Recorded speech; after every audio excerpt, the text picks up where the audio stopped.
आणि या संदर्भातली बातमी तुम्ही सकाळ वृत्तपत्रात वाचू शकताय। नीट पेपर फुटी प्रकरणी आता हे धागेदोरे महाराष्ट्रापर्यंत पोहोचलेत। याच प्रकरणात चौघांवर गुन्हा दाखल करण्यात आलाय।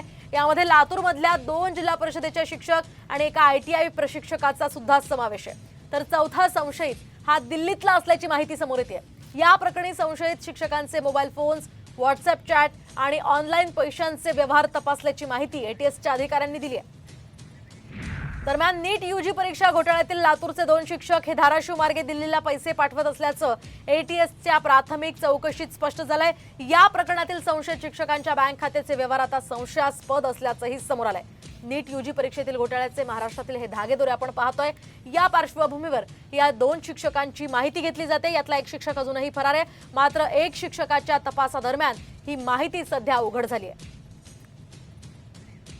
या संदर्भात आपण अधिक माहिती जाणून घेत आमचे प्रतिनिधी संदीप भोसले